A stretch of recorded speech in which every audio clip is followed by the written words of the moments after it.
नमस्कार, मैं हूं आपके साथ अंकिता पाल और आप सभी का हमारे छत्तीसगढ़ में स्वागत है। रुक करते हैं खबरों की तरफ।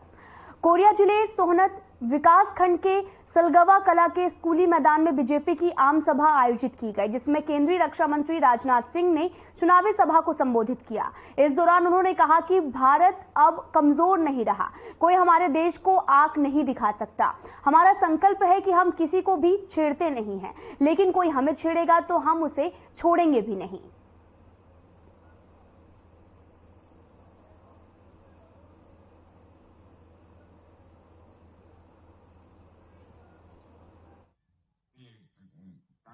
का चुनाव 7 नवंबर को संपन्न हुआ है। 20 विधानसभा क्षेत्रों में सारी सर्वेक्षण एजेंसियां भी यह कह रही हैं और हम लोगों की सर्वेक्षण एजेंसी भी यह कह रही है कि 7 नवंबर को जो 20 विधानसभा का चुनाव हुआ है उसमें लगभग 2/3 सीटों पर विजय किसी को प्राप्त हो रही है तो भारतीय जनता पार्टी को विजय प्राप्त हो। घर से सही बचने देंगे। जिस घर में नल न पहुंच जाए और उस घर में रहने वाले लोगों को नल के माध्यम से जल न मिलने लगे। बीजेपी प्रत्याशी धर्मलाल कौशिक ने विधानसभा बिल्ला के मंडल सरगांव ग्राम और रमतला खरसोला, साथ ही धमनी, बावली और भाटापारा, बिदा और साथ ही सावा, लोहदा, ककेड़ी, उमरिया में भी जनसंपर्क किया और इस दौरान मतदाताओं से मुलाकात कर कमल छाप में बटन दबाकर प्रचंड मतों से विजयी बनाने का आशीर्वाद प्राप्त किया। इस अवसर पर धर्मलाल कौशिक ने भी कहा कि ये केवल चुनाव की लड़ाई नहीं, ये अस्तित्व की लड़ाई है। पीएम मोदी के नेतृत्व में पूरा देश बुलंदियों को छूता हुआ आगे बढ़ रहा है। विकास का रोड मैप केवल छत्तीसगढ़ में नहीं दिख रहा। डबल इंजन की सरकार बनेगी तो विकास भी डबल होगा। आपको बता दें कि डबल इंजन की सरकार में विकास होगा और साथ ही धर्मलाल कौशिक ने लगातार जो है जनसंपर्क अभियान के जरिए जनता के बीच में जा रहे हैं, उनसे रूबरू हो रहे हैं और कमल पर वोट देने की अपील भी कर रहे हैं। उन्होंने कहा कि डबल इंजन की सरकार में काफी विकास होगा, जिसकी वजह से आप बीजेपी को वोट दें और भारी बहुमत से विजयी बनाएं। ये पूरी जो बात है वो धर्मलाल कौशिक ने कही है और कहा कि कमल पर वोट देने की अपील भी की है। लगातार कहा कि डबल इंजन की सरकार में कई तरह के विकास भी होंगे और धर्मलाल कौशिक लगातार जनता से रूबरू हो रहे हैं, उनकी समस्याओं को जान रहे हैं और उनके बीच में जाकर जनसंपर्क अभियान लगातार तेज कर रहे हैं और साथ ही लोगों से कमल पर वोट देने की अपील करते हुए भी देखा जा सकता है। छत्तीसगढ़ में दूसरे चरण के लिए चुनाव 17 नवंबर को होना है, जिसको लेकर सभी पार्टियां बिना समय गंवाए लोगों से मिलकर अपने पक्ष में वोट करने की अपील भी कर रही हैं। इसी कड़ी में बिलासपुर विधानसभा कांग्रेस प्रत्याशी शैलेश पांडे लोगों के बीच में पहुंचे और लोगों से अपने लिए मतदान की अपील भी की है। आपको बता दें कि दूसरे चरण की वोटिंग 17 नवंबर को होनी है और जिसको लेकर लगातार जनसंपर्क अभियान भी चलाया जा रहा। 17 नवंबर को जो है वो दूसरे चरण का मतदान होगा। प्रचार प्रसार में सभी पार्टियां जो हैं वो जुटी हुई हैं और सभी जनता के बीच में जाकर अपने पक्ष में मतदान करने की अपील भी कर रही हैं। साथ ही अपने अपने पार्टी के क्या कुछ करेंगी उसके बारे में भी बताती नजर आ रही हैं। आपको बता दें कि प्रचार प्रसार में सभी पार्टियां जुट चुकी हैं और आगामी 17 तारीख को मतदान होने हैं, जिसको लेकर लगातार मतदान की अपील भी की जा रही है। 17 नवंबर को दूसरे चरण का मतदान है, जिसको लेकर लगातार जनसंपर्क अभियान चलाया जा रहा, प्रचार प्रसार भी किया जा रहा और अपने अपने जो पार्टी करेंगी उनको लेकर भी जनता के बीच में जाकर जागरूक किया जा रहा।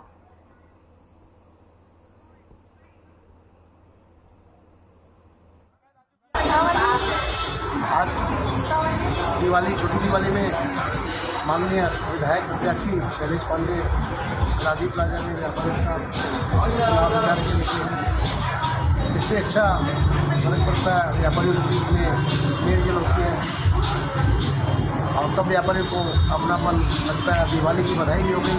ऐसे विधायक पहली बार देखे हैं। दिवाली की बधाई हर शहर में दुकान में जाकर सबको बधाई दे रहे हैं। हमारे बिलासपुर का एक ऐसा सभी जगह हर वर्ष हम लोग लगभग हर वर्ष जो है व्यापारी बंधुओं के पास जाते हैं, उनसे प्रार्थना करते हैं और उनकी प्रगति, उन्नति और उनकी समृद्धि की कामना करते हैं। कल भी मैं धनतेरस में बाजार में घूमा था, मुझे बहुत अच्छा फीडबैक मिला।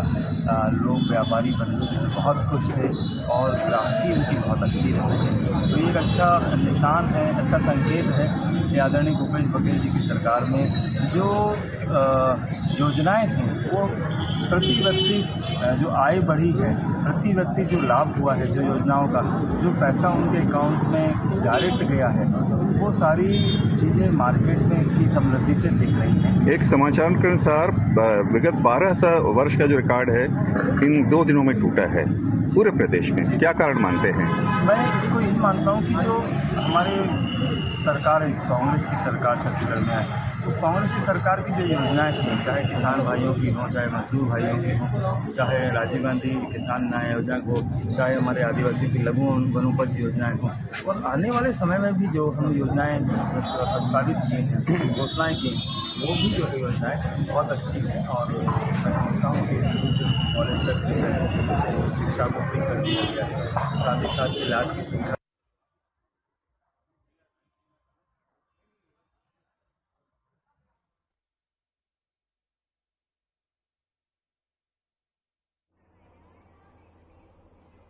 तो वहीं धनतेरस की संध्या पर छत्तीसगढ़ के डिप्टी सीएम टीएस बाबा ने बिलासपुर लोकसभा के सभी प्रत्याशियों के लिए मतदान करने की अपील भी की और वहीं विजय केशरवानी प्रत्याशी के साथ में शैलेश पांडे प्रत्याशी ने रोड शो भी किया। जो महिलाएं हैं, हमारे स्टेट की जो महिलाएं हैं वो क्वालिफाइड है, खुद काम करने पे यकीन रखती है, किसी का पैसा लेने पे यकीन नहीं करती। केजी से पीजी जो शिक्षा फ्री है उसमें शिक्षित वातावरण में निश्चित ही बहुत हद तक अंतर आएगा, क्योंकि जो गरीब जनता अपने बच्चों को पढ़ा नहीं सकती थी वो अधिक से अधिक अपने बच्चों को पढ़ाने में रुचि दिखाएगी। बिल का आएगा उससे हमको बहुत फायदा, हर बार की 500 रुपए की बचत। गैस की बढ़ी कीमत से क्या परेशानी होती है? बहुत परेशानी है, घर का पूरा बजट हमारा बिगड़ा, पूरा आर्थिक बजट जो है पूरा बिगड़ा हुआ है, पूरा आर्थिक स्थिति खराब हो जाता है। खराब है। कांग्रेस जो है विवाहित महिलाओं को 1000 तो नहीं दे रही है, तो क्यों वोट देंगी महिलाएं उसको? कांग्रेस पैसे की पार्टी नहीं है। सबसे पहले मैं बता दूं, कांग्रेस पैसे की पार्टी नहीं है, पैसे से सेठ की पार्टी नहीं है, यह आम आदमी की पार्टी है, जहाँ पे पैसे का कोई रोल नहीं है। जो हमारी कार्यकर्ताएं हैं या जो हमारी महिलाएं हैं कांग्रेस पार्टी की या हमारे देश की या हमारे स्टेट शहर की, ये पैसे से किसी को नहीं है, उनको पार्टी चाहिए, पैसा नहीं चाहिए, सही पार्टी चाहिए। मतलब जो 1000 महिलाओं को हर महीने दे रहे हैं वो कोई बड़ी बात नहीं है, उससे महिलाएं आकर्षित नहीं होंगी। और वो बिलासपुर में सेठ वर्सेस पांडे चुनाव है, इसमें क्या होता है? सेठ वर्सेस पांडे मतलब सेठ तो आप अपने आप में समझ सकते हैं सेठ का मतलब क्या होता है, और पांडे जी मतलब एक सहज सरल जनता में उपलब्ध होने वाले ऐसे व्यक्ति हैं कि जो जनता में पॉपुलर भी हैं और वो निश्चित ही बहुत ही अच्छे मतों से चुनाव जीतेंगे। अभी क्या लग रहा है स्थिति, जैसे अभी रोड शो है डिप्टी सीएम का, तो इसमें क्या होने वाला है? जैसे कि कुछ वोट पर बढ़ेगा या आगे कुछ होगा? वोट बढ़ेंगे, वोट निश्चित ही, और जनता के बीच में हम एक सकारात्मक रिजल्ट लेकर आएंगे और हमारा जो चुनाव प्रचार चल रहा है वो बहुत ही अच्छे स्तर पर चल रहा है। परिचय दे दीजिए अपना। मैं शहर महिला कांग्रेस अध्यक्ष। पैसे को ले सिर्फ एक तरफा क्यों कहते हैं कि ईडी से छापा करा दो, उसके साथ बीजेपी वाले आप उसको छोड़ो, लोकल बताओ मेरे को, लोकल बताओ क्या स्वार्थ किया भारतीय जनता पार्टी अपने लिए? हमारे जो यहाँ पर उनके प्रतिनिधि जो खड़े थे, जो पिछले 15 साल में उन्होंने पूरा पानी का व्यवस्था बदल दिया। अरपा नदी जो है सूखा पड़ा हुआ था, एक बूंद पानी नहीं था। जब मूर्तियों को भी विसर्जन करना था उस समय एक बूंद पानी नहीं था, नाली का पानी बह रहा था। आज के डेट में आप देखिए अरपा नदी में इतना पानी का व्यवस्था है, महिलाएं सब अपना सुबह उठ करके कार्तिक के महीने का जो पूजा करने जाती है, उस समय 15 साल जब इनके सत्ता था तो एक बूंद पानी नहीं रहता था। महिलाएं भी परेशान, बच्चे भी परेशान, बुजुर्गों लोग भी परेशान। और ये स्वार्थ ही तो है उनका। अगर मान लो पोजीशन होता आज के डेट में, वहाँ महल बन जाता, वहाँ किसी नेता लोग का इनका नाम चढ़ जाता वहाँ पर। विधानसभा चुनाव की तैयारियां छत्तीसगढ़ में जोरों शोरों से चल रही हैं, जिसको लेकर लगातार लोरमी से जहां पर दूसरे चरण का चुनावी सियासी टक्कर देखने को मिल रही है। आपको बता दें कि जननायक धरना प्रदर्शन करने वाले निर्दलीय प्रत्याशी नए चेहरे के रूप में उभरते नजर आ रहे हैं और पार्टियों और सरकार से जनता त्रस्त और निशक्त साफ नजर दिखाई दे रही है। आपको बता दें कि निर्दलीय प्रत्याशी संजीत बर्मन गांव-गांव, घर-घर जाकर प्रचार प्रसार से जनता का आशीर्वाद भी ले रहे हैं।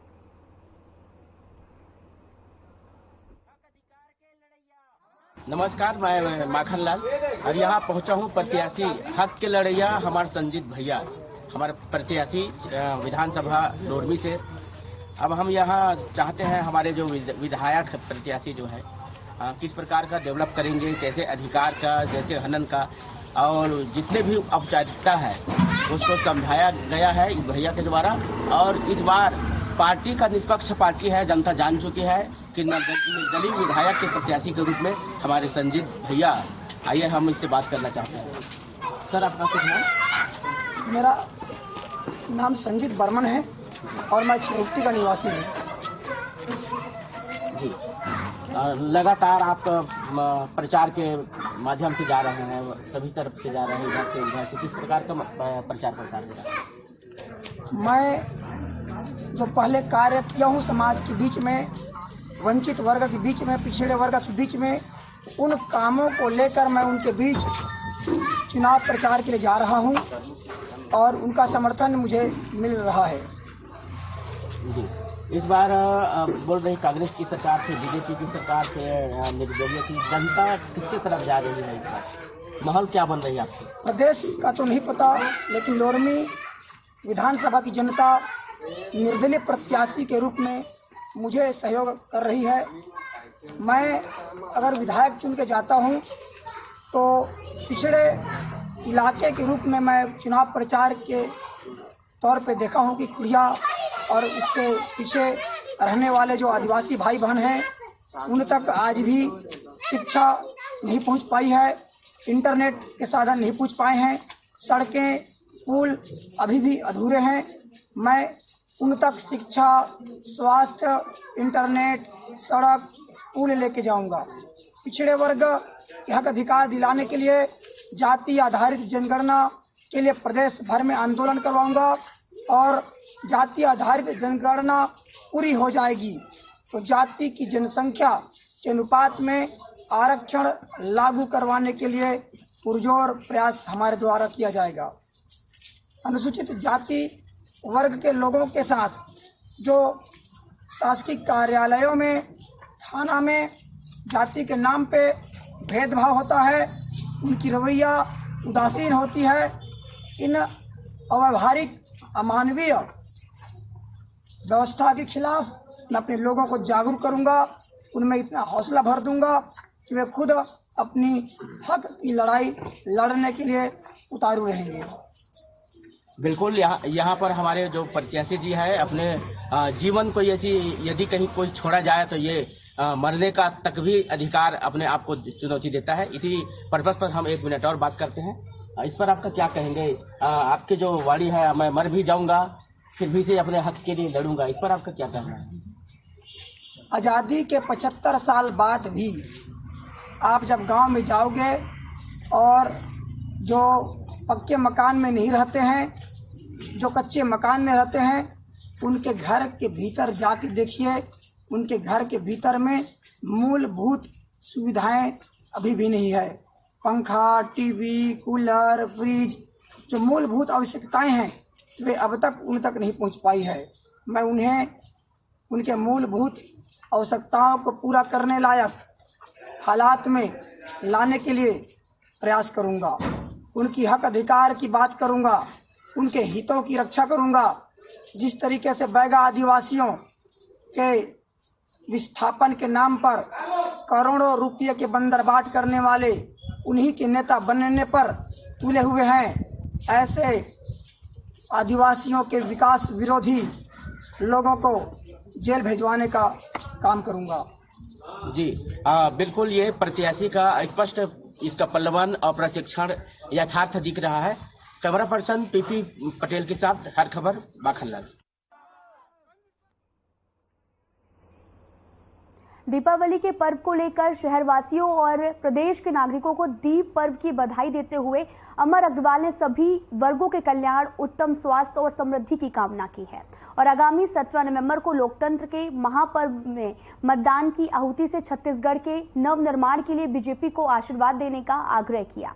वहीं अग्रवाल ने कहा कि सनातन धर्म की रक्षा केवल बीजेपी ही कर सकती है। दुर्भाग्य है कि शराबबंदी के लिए गंगा जल की कस्में खाने वाले महामारी काल में भी घर घर से दवा की जगह दारू पहुंचाते रहे। शराब घोटाले करने वाले जेल की सलाखों में भेजे जा रहे हैं। सरकार उनके संरक्षण में बयान जारी कर रही है। आगे उन्होंने कहा कि बीजेपी 3 दिसंबर को इस आतंक को जनता के आशीर्वाद से नष्ट कर देगी।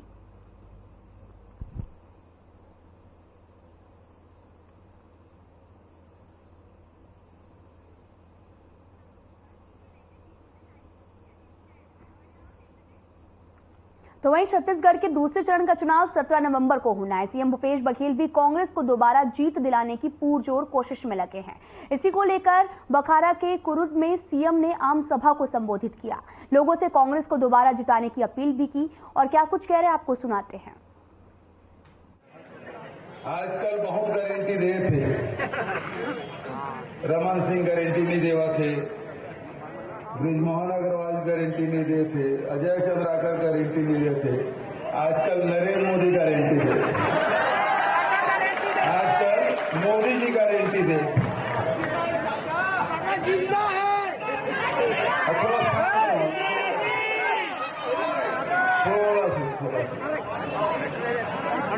मोदी जी गारंटी दे काल जरूरत है।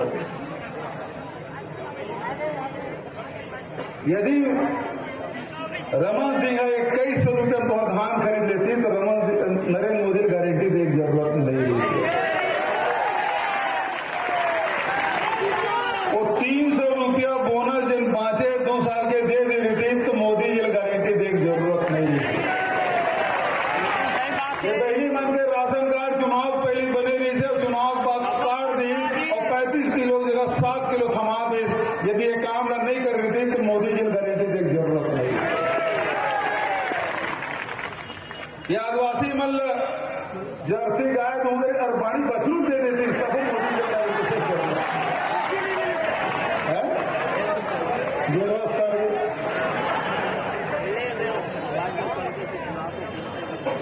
अब मोदी जी की गारंटी की क्या गारंटी है?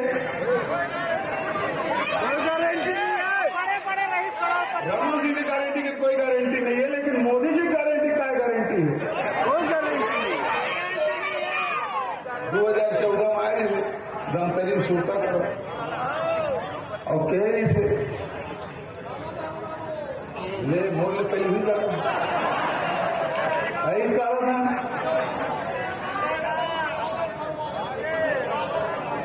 मित्रों,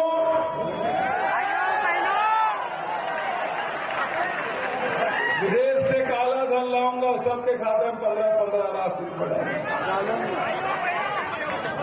भाइयों बहनों, तो 15 लाख रुपये के लिए खर्चा तब हो आगेगा अकाउंट का बरोबर चेक नहीं करे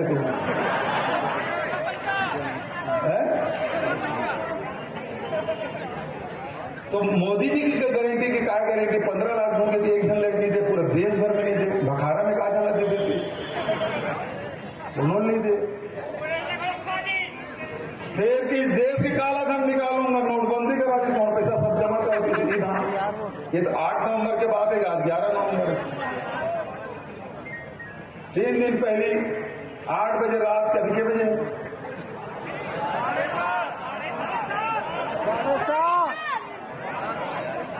बस ऐसे 15-20 मिनट बाद अचानक टेलीविजन प्रकट हुई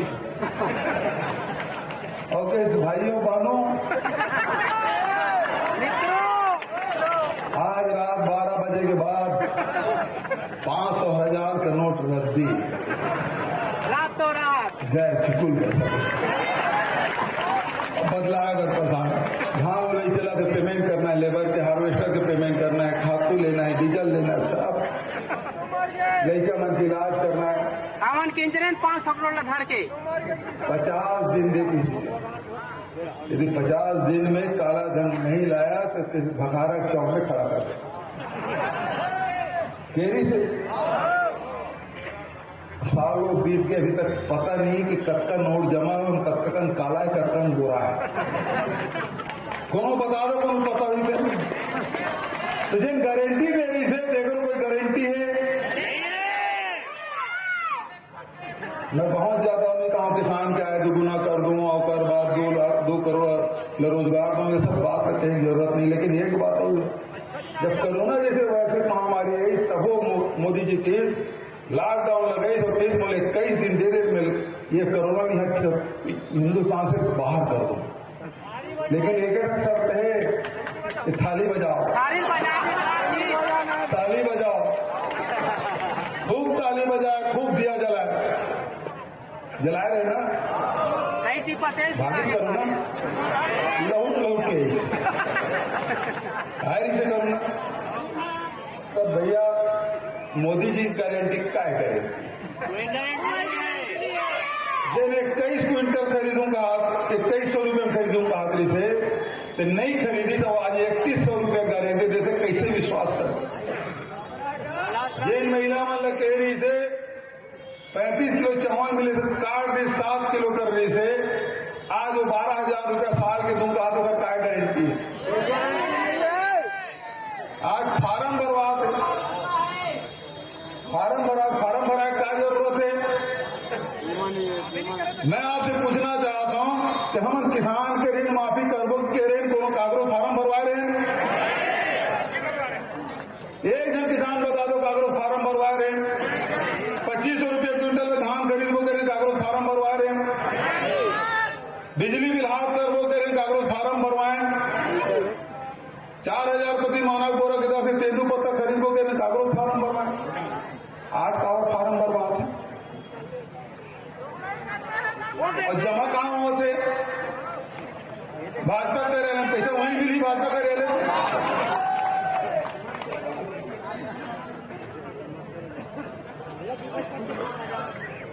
टेकर मन के गारंटी के कोई गारंटी नहीं है। मैं आपसे कहना चाहता हूं, कांग्रेस की गारंटी पर भरोसा है कि नहीं है? भूपेश के बाप पे भरोसा है कि नहीं है?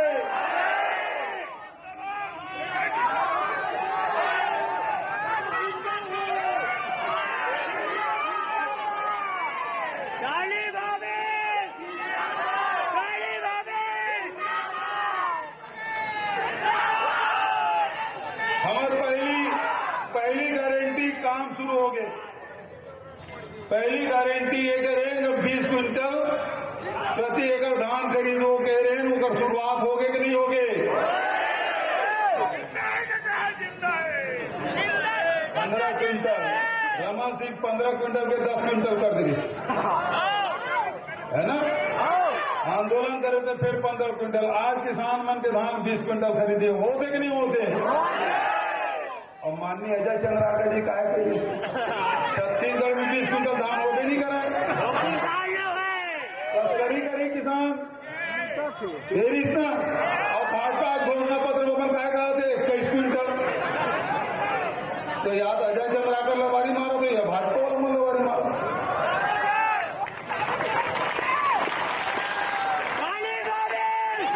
हम तो किसान की डिमांड में 20 क्विंटल करें। भेंट मुलाकात कार्यक्रम में आ रहे हैं, सब किसान 15 क्विंटल लेकर 20 क्विंटल कर दे, जिन किसान के हित कर दे। अब दूसरा गारंटी, नवरात्रि के दिन किसान मन के कर्जा माफ करगा। हम कहें फिर सरकार बनाओ, किसान के सरकार बनाओ और फिर से कर्जा माफी हुई। रमन सिंह के पेट में फिर मर गए। रमन सिंह की दे तो किसान मन तो सक्षम हो गए, काबर पर ऋण माफी करते हैं। लेकिन रमन सिंह जी मैं कहना चाहता हूं कि मोदी जी है 24 लाख करोड़ रुपया अडानी जैसे उद्योगपति मन के माफ कर दी। है ना। तो मैं किसान फिलहाल इस बुलेटिन में इतना ही। आप सभी को दीपावली की हार्दिक शुभकामनाएं। नमस्कार।